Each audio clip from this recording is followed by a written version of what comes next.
Interrogator Forlax reporting on the ongoing situation in and around Hive Octavian. Adept Promeus is lost to us, dying in the service of the God Emperor at the hands of the wretched Cawdor zealots, the sons of the Pyre. Fate smiles upon me, however, as the Valkyrie mercenary transport used in Promeus's abduction has been located at an abandoned waystation by a patrol of Blood Eagle's enforcers with the help of a rat-skinned scout. I have ordered the flight data must be retrieved from the downed flyer to allow me to pursue and persecute Promeus's killers with righteous, merciless prejudice. Service in the God Emperor's name is never straightforward, however, and upon exiting the Valkyrie flyer with the flight data slate, the patrol has been set upon by a nest of foul millisors, the very creatures no doubt responsible for the deaths of the Waystation's previous occupants. And although these filthy subterranean xenos are easily dispatched by the patrol, their dying shrieks have attracted something far worse, the Millisor Hive Queen, the monstrous Megasaur. This nightmare of the ancient wastes has lived in nomad legend for 1,000 years and can easily devour even the most hardened fighter. I have ordered enforcer reinforcements to the area, but even now, Auspex scans have detected a gang of slave Ogryns descending upon the zone, no doubt drawn by their love of battle and taste for man flesh. Their flight data must be retrieved. May the Emperor look favourably upon us this day. This one is pretty straightforward. Earl has the flight data from the Valkyrie and needs to get off the southern board edge with that data. Reinforcements are inbound for the enforcers and will start arriving at the start of next turn. The Ogryns are there to try and stop them, and there is the added complication of the giant subterranean beast that is the Megasaur. This is all taking place during the Season of Ash in the Near Wastes, which gives 18-inch visibility, and all vehicles count as being on difficult terrain, but it's half move for non-tracked vehicles.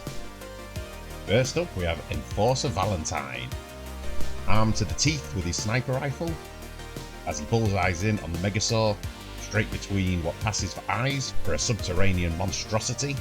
As always in the Ash Waste with any kind of weather effect, you always have to use your long range modifier when shooting, which in this case is going to help, as the sniper rifle is +1 to hit at long range, so BS 4+ with aiming is going to be 2+ to hit. And he's hit, not out of ammo. Strength 4, toughness 8, so the Megasaur is tougher than Vindaloo Mutton. It's going to be 6+ to wound, and has failed miserably. Bounces off the chitinous armour, but other than that just leaves the mighty beast slightly annoyed. However, it does cause the giant slathering worm to submerge back under the radioactive ashen wasteland.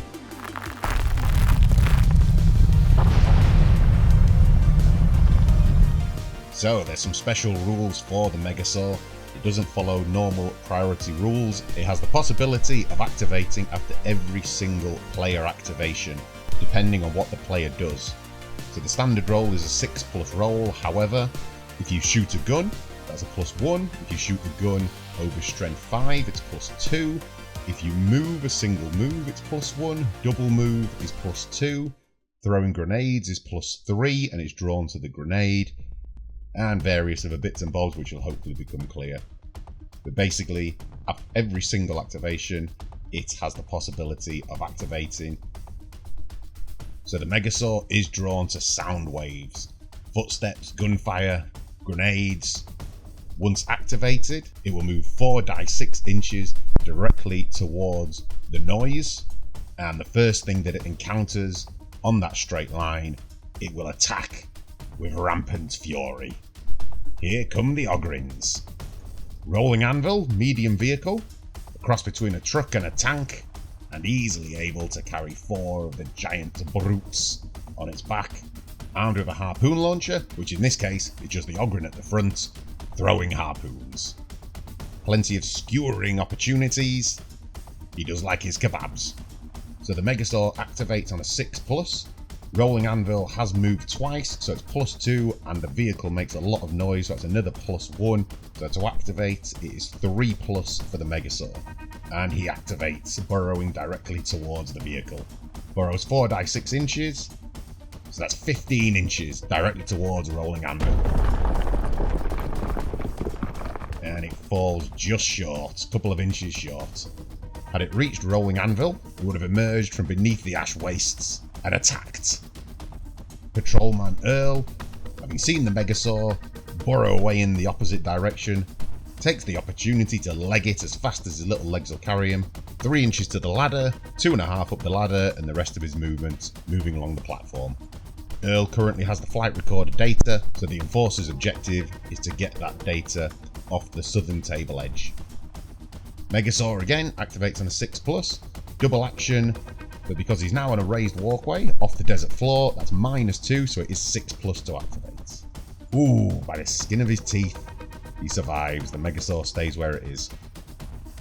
And that's the end phase of round 1. The Ogryns don't get a go this round, they will kick off in round 2. Reinforcements coming in for the Enforcers. Stormlance, the Sentinel Walker. Ears grinding, comes pounding on from the southern table edge. Patrolman Scrape, wielding his trusty stub gun. And finally Bull, the Subjugator Sergeant, with his Enforcer Grenade Launcher and Shield combo pack. The Enforcers will have one more round of reinforcements at the start of the next round. Round 2 priority phase, so yellow dice for the Blood Eagles Enforcers, black for the Chain Busters Ogryns, and the Enforcers take it. Blood Eagles go first. Patrolman Earl, gonna move, hightail it as quick as possible away from danger. You're gonna move towards the ladder, up 2.5 inches, through the hab unit, and out the other side. Decides not to just leap out of the other side of the hab unit. 5-inch fall, but very possibly leaving with 2 broken legs and a rather severe dent in his pride. Megasaur again, +2 for the double move, but -2 for the raised walkway, so it's just a 6+. Does not activate, so it remains submerged near the Ogryn position. Rolling Anvil, the Ogryn vehicle. It is difficult terrain for vehicles, but because it is a tracked vehicle, it can ignore that and move its full distance of 6 inches. Plows straight through that pile of junk, which is classed as destructible terrain, so when it rams into it, it automatically destroys it and removes it from the battlefield. Plows on forward with the rest of its first action, and then it's going to do a move and shoot action with the second, so moves 3 inches and then takes aim. 4+ to hit, long range, no cover, so it's 4+ still. So straight away, going for the primary objective, trying to take out Earl. And because it's a harpoon, he could possibly drag him off the platform, down onto the desert floor. Valentine is in front of Earl, however, so it's going to be a cool check for target priority, 8+ required, which he has failed, so he's going to have to target Valentine instead. 4+ to hit, and has hit. Great throwing arm. Ex-Olympic javelin champion. Strength 5, toughness 3, 3s to wound. Has wounded with ease. 5+ armor, -3 for the harpoon. So there's no save. Straight to injury dice, 1 damage. So it's 1 injury roll. Flesh wound. Just got to roll over Valentine's strength to drag him off the platform. So it's 3+ to drag him off. And has succeeded. So he's falling 4.5 inches. That's strength 3. It's going to be toughness 2 because he's got the flesh wound, so it's 3s to wound, and has wounded. No minus save mod, however, so it is a 5+ save with his flak and undersuit, and has saved. So he's dragged down to the battlefield floor, but suffers no further injury or humiliation. Now the Megasaur. So +2 for the double move, +2 for a strength 5 weapon fired, and it's a vehicle, so it's going to be 2+ to activate for the Megasaur, and it does. Burrows 4 die 6 inches, but it's pretty insignificant, as Rolling Anvil is currently parked directly on top of its head. Re-emerges from its underground lair to wreak havoc.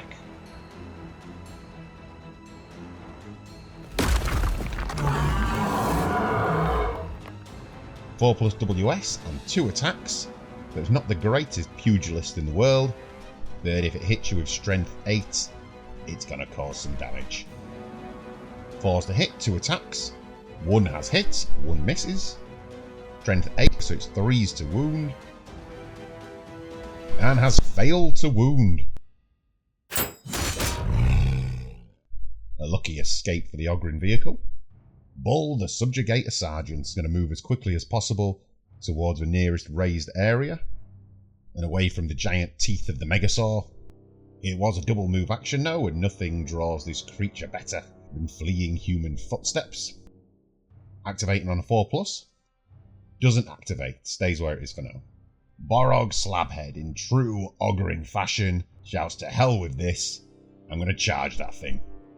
5, so that's 3 inches extra, so that's an 8-inch charge. Should be able to get in 1 inch up over the railings, and then he's going to jump down rather than climb down to save himself some move.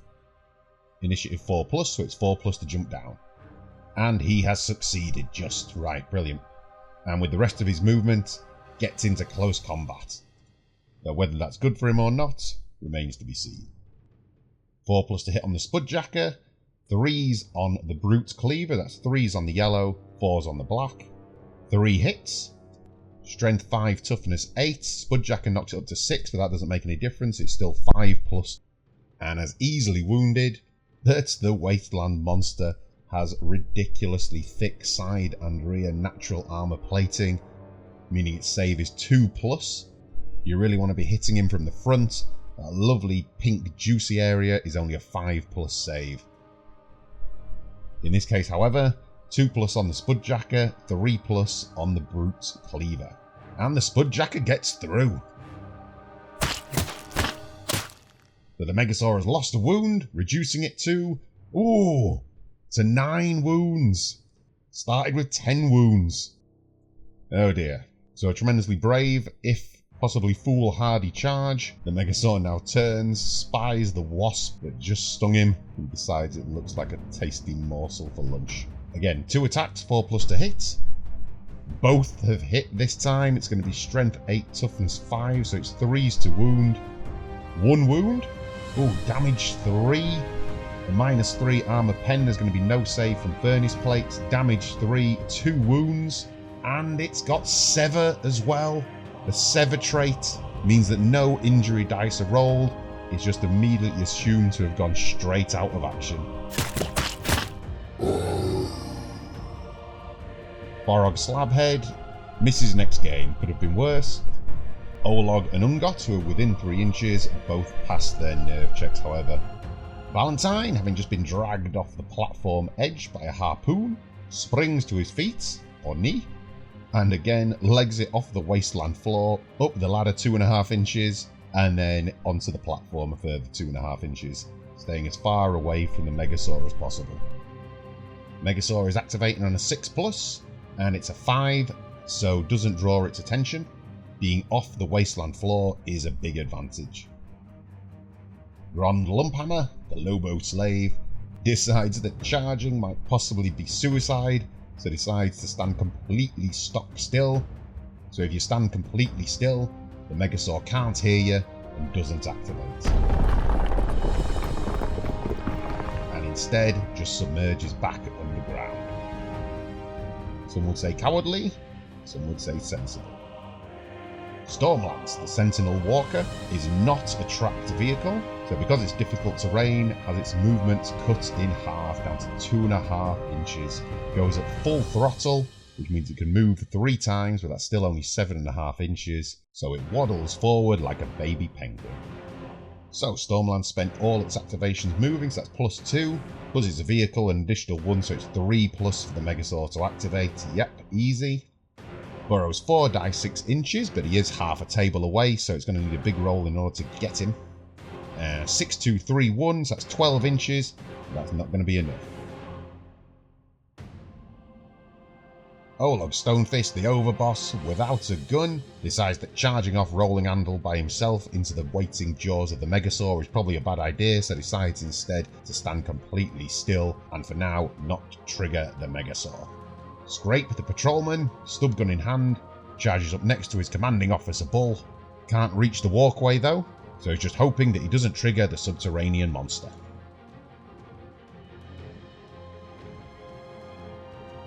Double moves, that's +2, so it's 4s to activate.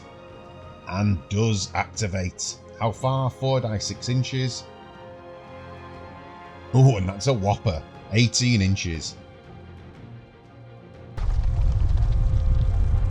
So the Megasaur slams into combat with the unsuspecting pistol-wielding enforcer.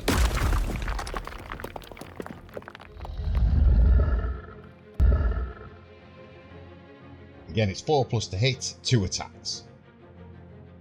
And has hit once, strength 8, toughness 3, so it's going to be 2s to wound.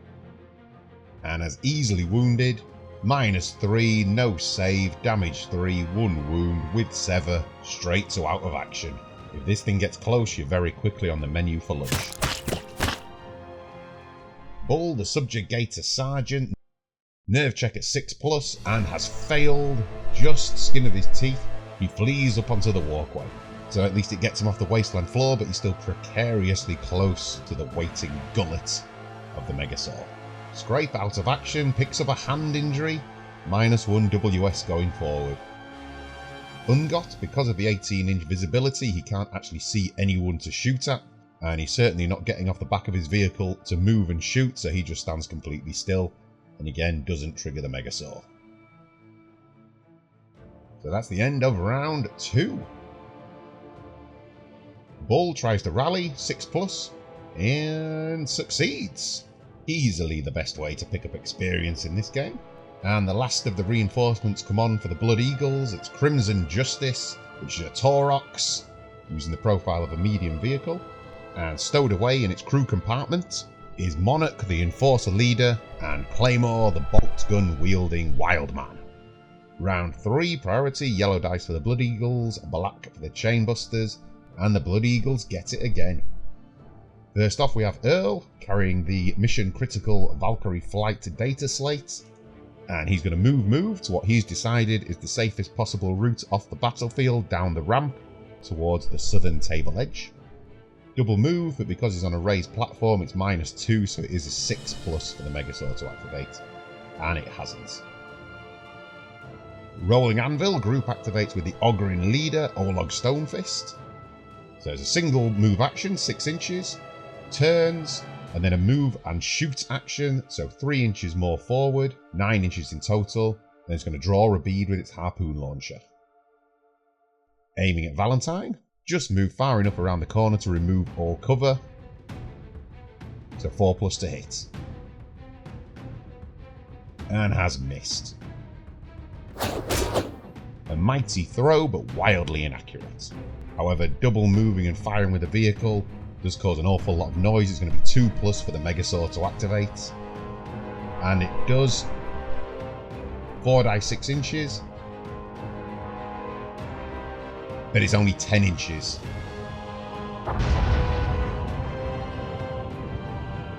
Not going to be able to burrow far enough to take out the Ogryn vehicle.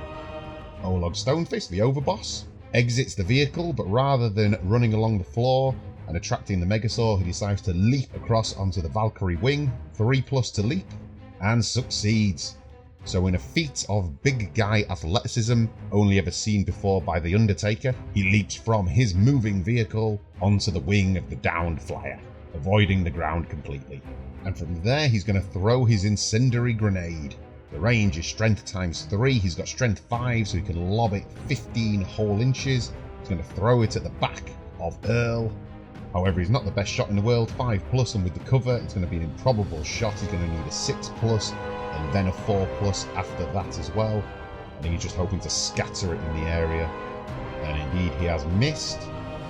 He's not out of ammo on the incendiary grenades, though. He's going to scatter 2 inches down the platform. That really couldn't have gone any better. So he's going to clip both Earl and Bull Strength 3, toughness 3 all round, so it's 4s to wound for both Bull and Earl. Bull is wounded, Earl isn't. Bull has a great save with his lead, flak, undersuit and shield, however, so it's going to be a 3+ to save, minus nothing for the grenade, 5, so he has saved. But more importantly, are they on fire? 4+ to be blazed. Bull is not on fire, Earl is on fire. Remember, the Enforcer objective is to get Earl off the board, which is going to be an awful lot more tricky now that he's basically charging around in a random direction, burning alive. So the Megasaur is going to be drawn directly towards the exploding grenade rather than the person who threw it. It's +3 for a grenade, so that's going to be 3+ to activate. It does activate. Whereas 4 dice 6 inches, 15 inches, that's going to make it. Piles straight up underneath the platform, smashes Bull onto the floor, destroys the scenery. Bull, now engaged in combat, leaps to his feet. The Megasaur is going to attack first, however, it's 4s to hit with his 2 attacks. Both get through. It's going to be 2+ to wound. Strength 8, toughness 3. Both have wounded. With all of Bull's armor, he still does get 5 up saves. 1 saves, 1 doesn't. 3 damage, 2 wounds and sever. No injury roll. Straight out of action. Bull out cold. No long-term effects. Being eaten alive just doesn't put an end to your long-term career plans like it used to. Valentine stood upon his platform, having realised that grenades are so effective in drawing the Megasaur, decides it's high time to send it back directly towards the Ogryn vehicle. Strength 3, 3 times the range, so he can throw it 9 inches, so it doesn't quite get it into the pickle barrel, but if he hits, we'll still be able to flash both the vehicle and Ungot. And it's 4+ to hit. He has missed, isn't out of ammo, brought more than 1 grenade, and scattered dice, it's going southeast, 6 inches, that's not going to hit anything.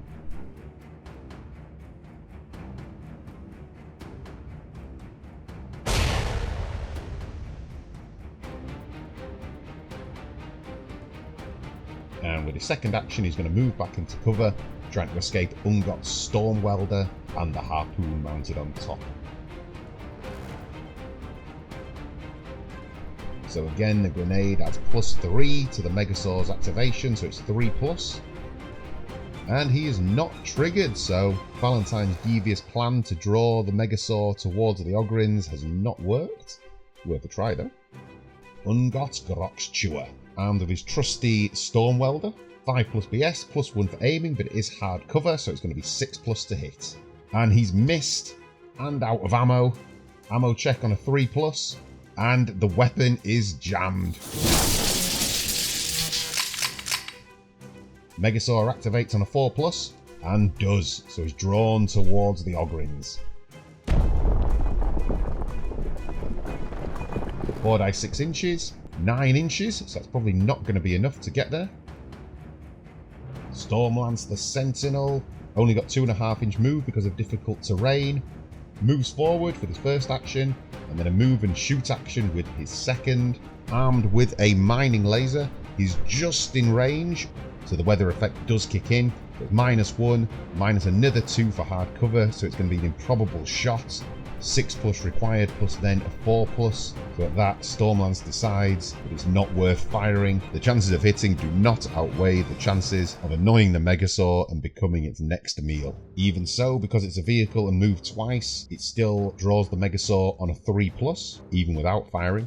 However, it doesn't. Grand Lumphammer again decides not to draw the Megasaur, stands completely still, completely ineffectual so far in this battle. Let's see if he can do anything later on. Crimson Justice, the Taurox. It's a tracked vehicle, so can use its full movement range, even on this difficult terrain. Moves with its first activation, moves with the second activation, turning halfway through. But again, any vehicle driving around at full speed is very likely to draw the ire of the wasteland monster, so it's 3+ for the Megasaur to activate, and doesn't once again. Must have dirt in its ears. That's the end phase of round 3. No recovery checks, no rally checks, so straight onto priority for round 4. Blood Eagles are the yellow dice. And it's a tie, so the Chainbusters win. First up, rolling anvil. One of the main problems with a vehicle this big, fair enough, it can fit a lot of Ogryns in, but it is very difficult to actually negotiate the battlefield in cramped conditions. Not enough room for it to squeeze between the Valkyrie and the rocky outcrop, so it is going to have to go round. So with its first activation, simple move action, and second activation, move again, turning halfway through. Again, any vehicle with its pedal to the metal is going to make some sound, so it's 3+ to activate the Megasaur. And this time it does activate. Travelling, ooh, that's big. Travelling 16 inches towards rolling anvil. That should get in if I'm not mistaken. Yeah, no probs.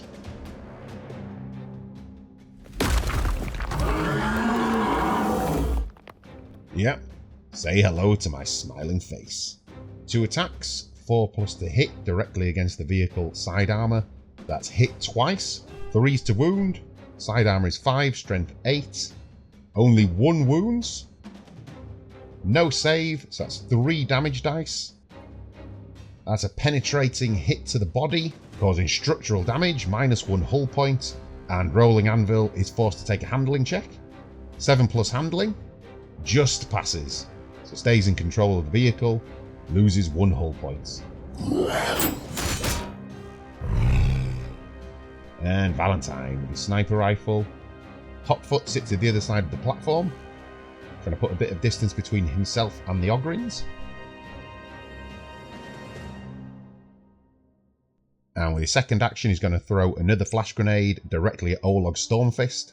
4+ to hit, no cover. And has hit.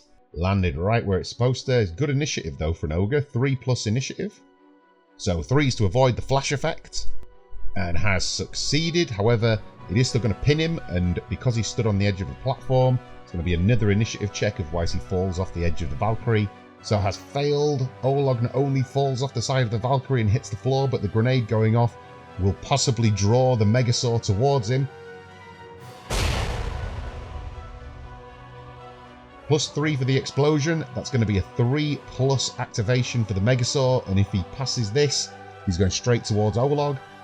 That's 4, so he has activated. 4d6 move. Pretty much anything over 12 is going to land him right on top of the Ogryn leader. Oh, and that's definitely going to do it. 20-inch move. He's there.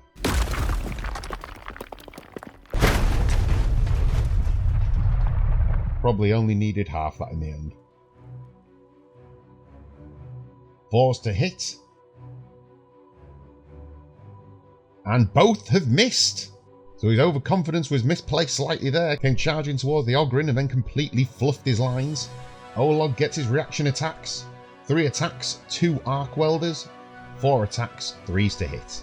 6, 6, 6 ones. That's 3 massive hits, 1 misses. Strength 7, toughness 8. So even an Ogryn with arc welders is still requiring 5+ to wound. 1 wound. 1 has wounded.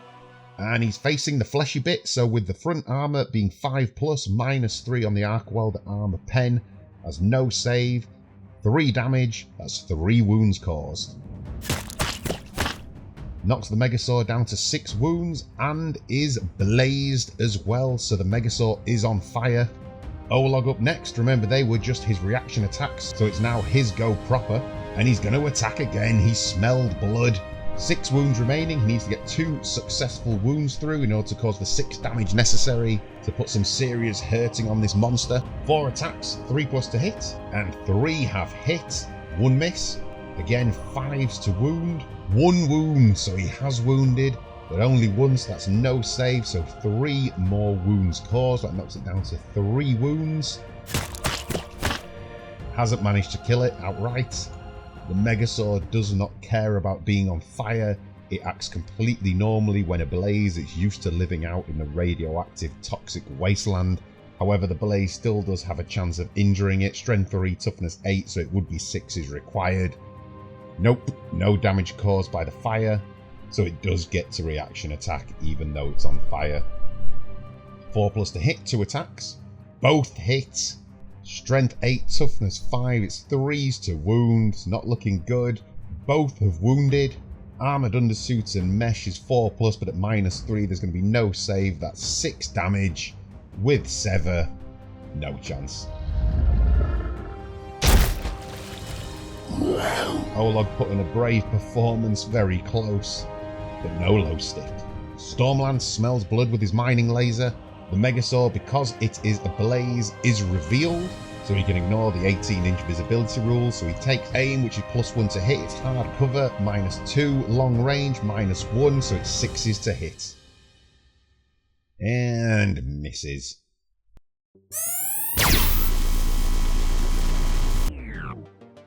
Megasaur, activating on a 4+, does activate. He's going to burrow his way towards Stormlance, 4 dice 6 inches, that's 13 inches.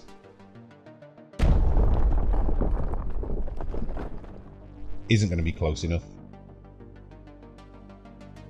Ungot, his Storm Welder now jammed and useless. He's going to attempt to charge Valentine. First port of call though is to be able to leap the gap up onto the platform which Valentine is on. Going to be an initiative check to get up there, 4+, and has failed, so the charge has stalled before it began and he topples back off the platform. Less than 3-inch fall though, so it's not going to cause any damage, but quite the most ineffectual charge that we've seen in a long time. But that thud onto the wasteland floor does give the Megasaur the possibility of activating on a 5+, but it doesn't. Stays where it is, still picking bits of Olog's Stonefist out of its teeth. Earl, currently on fire, all he can do is try and put the blaze out, but first he has to take a strength 3 hit, so it's 4s to wound. Has wounded, he's got a save of 5+, so it's 6, not saved, so straight to an injury dice with his 1 wound. And suffers a flesh wound, so could have been better, could have been worse. Runs in a random direction, charges straight into the central pillar, and it's 4+ to extinguish the blaze, and has succeeded, so the fire goes out. +1 to activate the Megasaur, but because he's on the raised walkway, it's -2, knocks it back over 6+, so the Megasaur cannot activate. Grand Lumphammer, out of charge range of anyone, doesn't have any guns, so once again decides to do absolutely nothing, stand still. His lack of contribution to this battle thus far is truly award-winning. Crimson Justice, the Taurox. Group activates with Monarch and Claymore, currently sat inside it. Going to do a move action for its first activation and a second move action for its second. That's still going to activate the Megasaur on a 3+, however, but doesn't. Sneaks under, just a 2. Monarch single action to disembark the vehicle, and with his next action moves up onto the slightly raised area next to that loot casket. And because he's on the raised area, the Megasaur cannot activate. Claymore disembarks the vehicle behind him and does exactly the same, moves up to next to the ladder on the slightly raised platform. Once again, the Megasaur cannot activate. Round 4 end phase. This is very much just turning into trying to manipulate the movements of the Megasaur to keep it away from your prized assets. No recovery rolls, no rally checks, so straight onto the priority round of round 5. Yellow dice for the Blood Eagles again, black for the Chainbusters. And again, the Blood Eagles get it. Earl, freshly extinguished from being on fire, clambers to his feet, and then moves to the end of the platform and finishes with a leap onto the back of the Taurox. 4+ initiative required to jump the gap, and he's made it. Earl is going van surfing.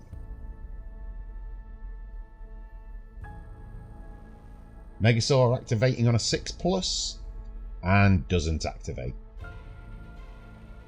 Rolling Anvil with a single move action, followed by a move and fire action, turning around the corner, gets just in range of Earl, spies him on the back of the Taurox, having just completed his death-defying leap. 4+ BS, long range and no cover, so it's going to be 4s to hit. Looking to skewer Earl, drag him back off the back of the Taurox towards the waiting Ogryn vehicle, and has missed. However, with all that driving, screeching of tyres and launching harpoons, it is going to be a 2+ for the Megasaur to activate. Has activated, 4 dice 6 inches. Going to need quite a big move in order to get there. Oof! 19 inches. That's going to do it. 2 attacks, 4+ to hit as usual. 1 has hit. going to be 3s to wound. Front armor, toughness 5, strength 8. 5 has wounded. So again, 3 damage. There's no save at -3. That's a penetrating hit to the drive, which is a blowout, -1 hull point, -1 handling, and a loss of control test. So it's down to 1 hull point. The handling is now 8+ for the handling check, and has failed miserably. So loss of control test, 1 to 3, swerve to the left, 4 to 6 to the right, and it's a 45-degree swerve to the right. Moves forward, half move, that's 3 inches. Remember, one option on one of those dice is to roll, which just kills the vehicle outright, so could have been a lot worse. Stormlance the Sentinel. Move action followed by a move and fire action to draw a bead on the Megasaur. Within 12 inches, so can use his photo goggles to cancel out the weather effect, meaning he's shooting at 4+ to hit, doesn't have to use the -1 long range modifier. And has hit once in the back, mining laser strength 9. So for once the odds are on the Enforcer's side, it's 3+ to wound. Has wounded, -3 armor pen, however the rear armor is 2+, so it's going to be still a 5+ save. Damage 3, wounds 3. If this gets through, the Megasaur is in serious trouble. 5+ to save, and has saved.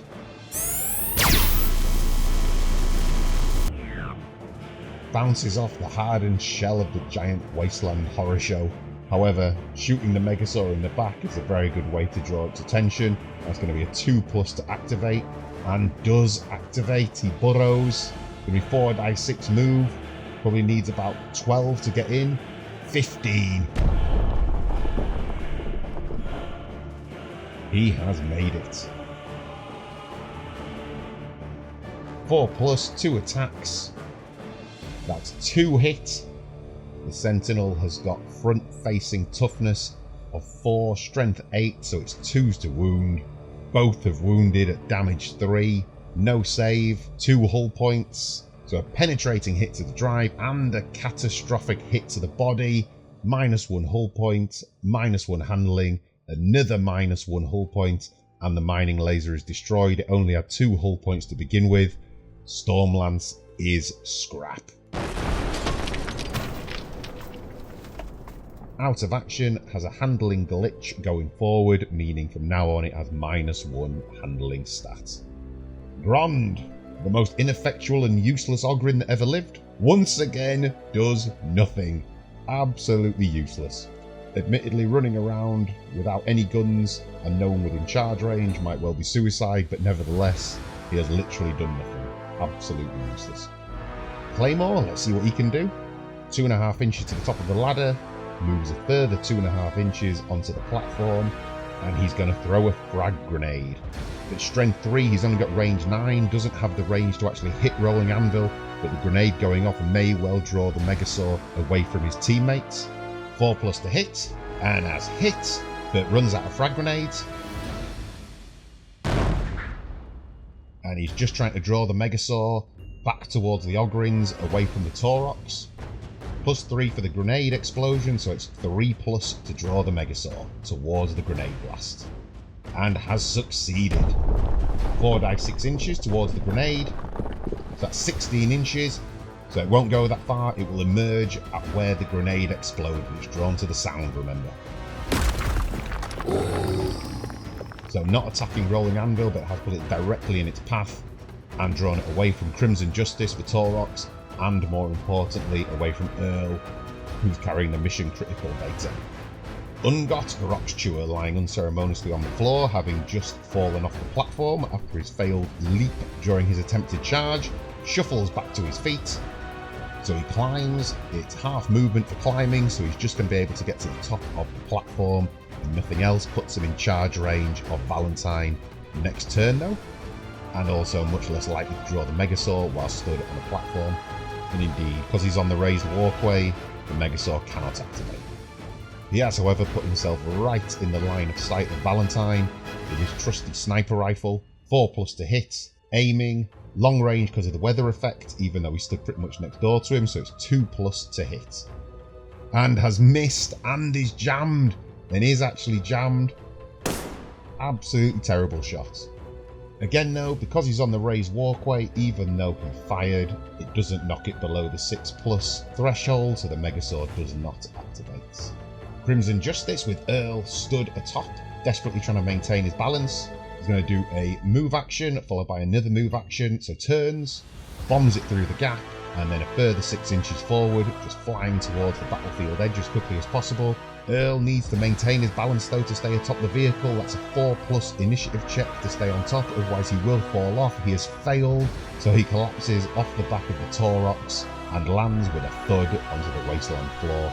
Just a 2.5-inch fall though, so no damage caused by the impact.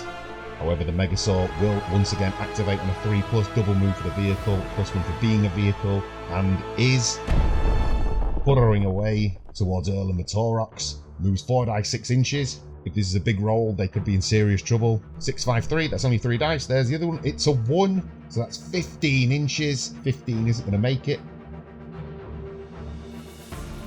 Monarch, the Enforcer Captain, moves to the bottom of the staircase, climbs up to the top, and is going to follow in Claymore's footsteps with his deviously cunning tactic of throwing a frag grenade, attempting to draw the Megasaur back towards the Ogryn vehicle. 4+ to hit, no cover. Has hit, nothing to damage, then again he's just making loud noises. Frag grenade is +3, so it's 3+ for the Megasaur to activate. He has activated, so he's drawn back towards the frag grenade. 4 dice 6 inches. That's 12 inches back from whence he came.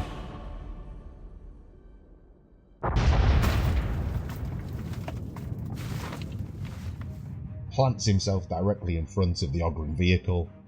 Round 5, end phase. No recovery rolls, no rally checks, so it's straight into round 6 in the priority phase. As always, yellow for the Blood Eagles, black for the Chainbusters, and the Blood Eagles get it once again. The Chainbusters have only had it once the entire time. Sometimes you just think the dice are stacked against you. Earl activates first. He's too far away to stand and run off the battlefield edge, however, so he's just going to stand up and embark into the back of the Taurox.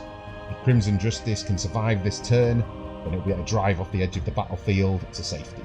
Megasaur cannot activate. Earl ended his turn in the back of the vehicle, giving him a -2 to the activation, so even though he moved, the Megasaur isn't going anywhere. So this is the last chance for the Ogryns. The only weapon they've got that can possibly reach is the harpoon. However, they are currently out of range, and there's a giant Megasaur in the way. They're going to have to somehow plow through the Megasaur in order to get in range to throw the harpoon to try and stop the Taurox. Down to its last hull point, Rolling Anvil turns and runs straight forward, ramming into the destructible terrain, blowing it to pieces, and carries on its movement to ram the Megasaur.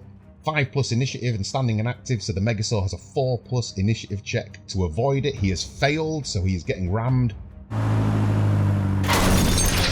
So with move 6, that's a strength 5 hit. With the ram, it's +1. Toughness 8 still, so it is a 5 to wound the Megasaur. And has wounded. Front armor is 5+. -1 armor pen for move 6, -1 for the ram, so there's no save. Damage 1, +1 for the ram, so that's 2 wounds. That's not going to kill him. It's going to leave him with 1 wound remaining. However, it will submerge him back underground from whence it came for now. Rolling Anvil continues its move forward, and with its second action, a move and fire action 3 inches further forward, which puts it just in range of Crimson Justice. So it's 4+ to hit, soft cover -1, so it's 5+ to hit. Gonna have to be a hell of a shot. And has hit. Hit just, not out of ammo. Strength 5, toughness 6 to the rear, so that's 5s to wound. And has wounded. -3 armor pen, 4+ save, so there's no save. It's gonna be 1 injury dice on the vehicle. And that is a catastrophic hit to the hull. Weapon destroyed, -1 hull point. Stormbolter is destroyed, and it's a loss of control test. He still has hull points remaining, however that's not going to kill him, but if he fails the loss of control test he could possibly roll, and that would finish him off. Handling at 7+, has failed the handling check, So this is it. If he rolls, he is doomed. Anything else, he's probably going to be fine. And it's a 90-degree jackknife to the right. So he doesn't roll. Hell of a shot. Doesn't finish him off, though. He moves forward 3 inches as well as part of the loss of control. And with that, there's nothing else. The Ogryns have got to stop it. Crimson Justice activates next. And full speed ahead, plows off the battlefield to victory. Blood Eagles win it. So victory for the Enforcers. Earl succeeds in getting the Valkyrie flight data off the battlefield, safely back into the hands of the Inquisition. Thanks for watching. If you like what we do here, feel free to have a look at our Patreon. All kinds of additional bits and bobs there. You can find the link in the description. Other than that, like and subscribe, heretic.